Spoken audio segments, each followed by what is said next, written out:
పహల్గాంలో జరిగిన ఉగ్రదాడి అనంతరం భారత్ పాకిస్తాన్ మధ్య ఉద్రిక్తతలు తీవ్రమయ్యాయి. ఈ నేపథ్యంలో ఐక్యరాజ్యసమితి భద్రతా మండలి ఇవాళ అత్యవసరంగా సమావేశం కానుంది. ఇప్పటికే పహల్గాం ఉగ్రదాడిని ఖండిస్తూ ఐక్యరాజ్యసమితి ప్రకటన చేసింది. పహల్గాం ఉగ్రదాడి తర్వాత ఏర్పడిన పరిణామాలపై, ముఖ్యంగా సింధు నదీ జలాల ఒప్పందాన్ని భారత్ నిలిపివేసిన విషయంపై ఐక్యరాజ్యసమితి దృష్టి తీసుకొచ్చేందుకు పాకిస్తాన్ యుఎన్ఓకు వివరాలు ఇవ్వనుంది. దౌత్యపరమైన చర్య గురించి అంతర్జాతీయ సమాజానికి నిజానిజాలను వివరించేందుకు ప్రయత్నం చేస్తామని పాకిస్తాన్ చెబుతోంది. కాగా భద్రతా మండలిలో తాత్కాలిక సభ్యత్వం కలిగిన పాక్ ప్రకటించింది.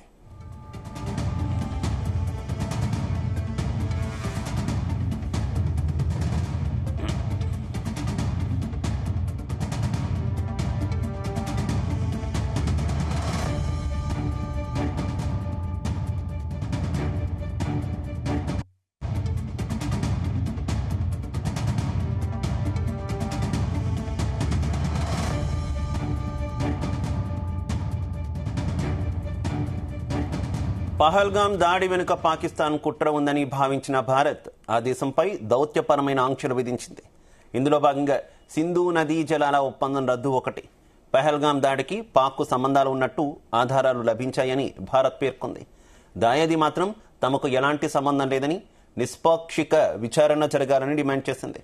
పాకిస్తాన్ నాయకులు తమపై భారత్ ప్రతీకార దాడికి సిద్ధంగా ఉందని, తాము అణ్వాయుధాలను సిద్ధం చేశామని బెదిరింపులకు దిగుతున్నారు.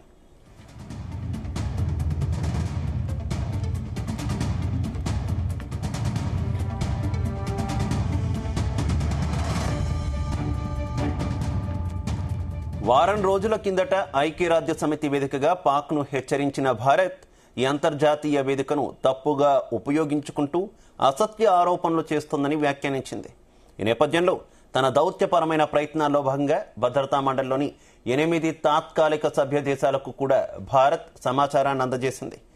భారత్ ప్రతీకార దాడుల భయంతో పీవేకోలేని ఉగ్రవాదులను పాక్ సైన్యం సురక్షిత ప్రాంతాలకు తరలిస్తున్నట్టు నిఘా వర్గాలు గుర్తించాయి.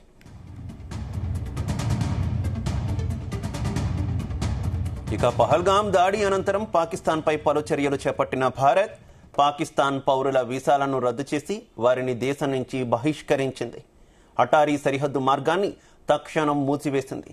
దీనికి ప్రతిస్పందనగా పాక్ సిమ్లా ఒప్పందం నుంచి వైదొలగడం, భారతీయ విమానాలు తన గగనతలం నుంచి ప్రయాణించకుండా నిషేధించింది. ఢిల్లీతో నేరుగా 3 దేశాల ద్వారా జరిగే వాణిజ్యాన్ని సైతం నిలిపివేసింది. అంతేకాక భారత్ సింధు నదీ జలాల ఒప్పందం నిలిపివేసిన చర్యను తిరస్కరించింది. ఇందులో భాగంగా నీటిని ఆపడానికి భారత్ ఎలాంటి ప్రయత్నమైనా చేస్తే యుద్ధ చర్యగా పరిగణిస్తామని హెచ్చరించింది.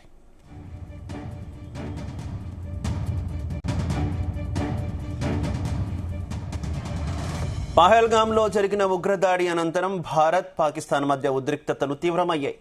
ఈ నేపథ్యంలో ఐక్యరాజ్యసమితి భద్రతా మండలి ఇవాళ అత్యవసరంగా సమావేశం కానుంది. ఇప్పటికే పహల్గాం ఉగ్రదాడిని ఖండిస్తూ ఐక్యరాజ్యసమితి ప్రకటన చేసింది. పహల్గాం ఉగ్రదాడి తర్వాత పరిణామాలపై, ముఖ్యంగా సింధు నదీ జలాల ఒప్పందాన్ని భారత్ నిలిపివేసిన విషయంపై ఐక్యరాజ్యసమితి దృష్టి తీసుకొచ్చేందుకు పాకిస్తాన్ యుఎన్ఓకు వివరాలు ఇవ్వనుంది. దౌత్యపరమైన చర్య గురించి అంతర్జాతీయ సమాజానికి నిజానిజాలను వివరించేందుకు చేసే ప్రయత్నమని పాకిస్తాన్ చెబుతోంది. కాగా భద్రతా మండలిలో తాత్కాలిక సభ్యత్వం కలిగి ఉంది పాకిస్తాన్.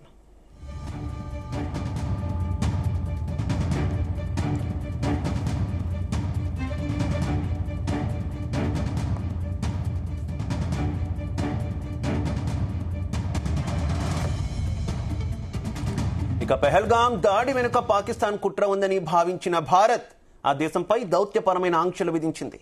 ఇందులో భాగంగా సింధు నదీ జలాల ఒప్పందం రద్దు ఒకటి.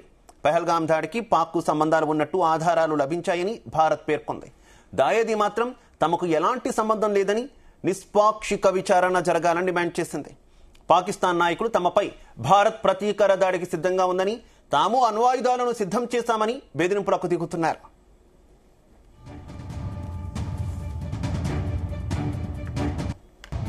ఇక వారం రోజుల కిందట ఐక్యరాజ్యసమితి వేదికగా పాక్ను హెచ్చరించిన భారత్ ఈ అంతర్జాతీయ వేదికను తప్పుగా ఉపయోగించుకుంటూ అసత్య ఆరోపణలు చేస్తోందని వ్యాఖ్యానించింది.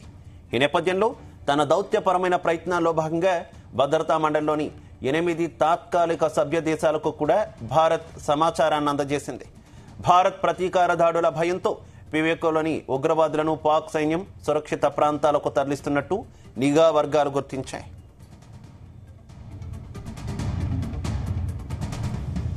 ఇక పహల్గాం దాడి అనంతరం పాకిస్తాన్పై పలు చర్యలు చేపట్టిన భారత్ పాకిస్తాన్ పౌరుల వీసాలను రద్దు చేసి వారిని దేశం నుంచి బహిష్కరించింది.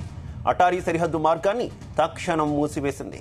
దీనికి ప్రతిస్పందనగా పాక్ సిమ్లా ఒప్పందం నుంచి వైదొలగడం, భారతీయ విమానాలు తన గగనతలం నుంచి ప్రయాణించకుండా నిషేధించింది. ఢిల్లీతో నేరుగా 3 దేశాల ద్వారా జరిగే వాణిజ్యాన్ని సైతం నిలిపివేసింది.